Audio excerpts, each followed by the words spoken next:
কাল রাতে কাজ ছেড়ে বাড়ি ফেরার সময় খেয়াল করলাম আমার বাড়ির পাশে একটা পাঁচিলের ভেতরে কয়েকজন ছেলে মিলে র্যাকেট খেলছে। তো অনেকক্ষণ দাঁড়িয়ে থেকে ওদের ওই র্যাকেট খেলা দেখছিলাম।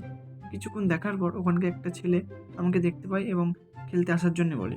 তো আমি যেহেতু পাঁচিলের এপাশে ছিলাম, এবার ওই খেলার মাঠের গেটটা অনেকটা দূরে, তো আমাকে যেতে হলে অনেকটা রাস্তা ঘুরে যেতে হবে। কিন্তু ওই ভিতরে একটা ছেলে আমাকে বললো পাঁচিল টপকে চলে আসতে।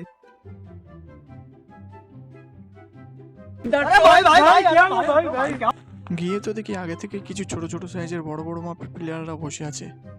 তো যেহেতু একটা ম্যাচ চলছিল, সেই জন্য আমাকে ওরা একটু সাইডে দাঁড়াতে বলল। 10:30 অব্দি পেটাবো, রাহুল কি বলিস কিরকম হবে?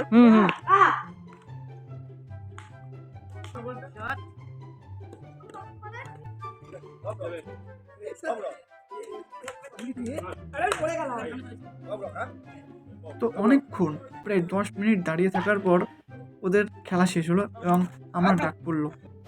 ठीक है।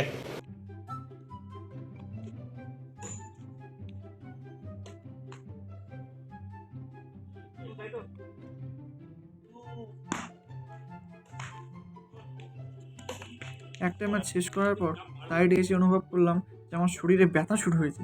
জানি যদিও প্রথম দিন খেললে একটু একটু ব্যথা হবেই। আচ্ছা, জানি না কতক্ষণ খেলতে পারবো, কিন্তু একটা ম্যাচ শেষ করে সাইডে এসেছি। কিছুক্ষণ পর হয়তো আবার চান্স পাবো। A few moments later. কিছুক্ষণ পর আবার চান্স পেলাম। ওখানে প্রত্যেকে আমার থেকে ভালো খেলছিল, কিন্তু একটা জিনিস খেয়াল করলাম, ওখানে আমি প্রথমে ভেবেছিলাম যে আমি হয়তো একাই লেফটি, কিন্তু কিছুক্ষণ পর এই যে পাশের এই ছেলেটা, এও দেখছি লেফটি। তো দুজনে আমরা লেফটি পার্টনারশিপে চলে আসলাম।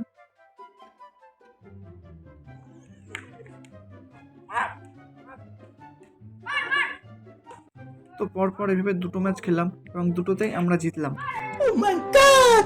জানি না পরের ম্যাচ খেলতে পারবো কিনা, কিংবা খেলতে পারলেও জিতবো কিনা।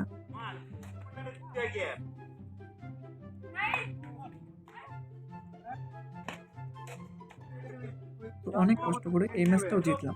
তারপর আবার তৃতীয় ম্যাচ খেলার জন্যই আমরা ওই কোর্টেই থেকে গেলাম এবং বাকি যারা হেরেছিল তারা বাইরে চলে আসলো। সো ফাইনালি তৃতীয় ম্যাচটা আমরা হেরে গেলাম। হারার পর বাইরে চলে আসলাম, কিন্তু এখন দেখছি আমার সারা শরীরে মারাত্মক পরিমাণে ব্যথা করছে। তো যেহেতু রাত অনেক হয়ে গেছে, সেই জন্য সবাই বলছিল বাড়ি যেতে, কিন্তু আমি বললাম লাস্টে একটা ম্যাচ খেলতে। ওই জন্য সবাই আমার কথায় রাজি হয়ে গেল।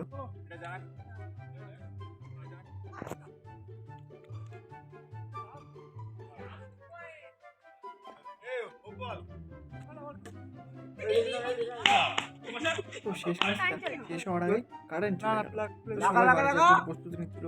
কিছুক্ষণের জন্য আবার কারেন্ট এলো। তো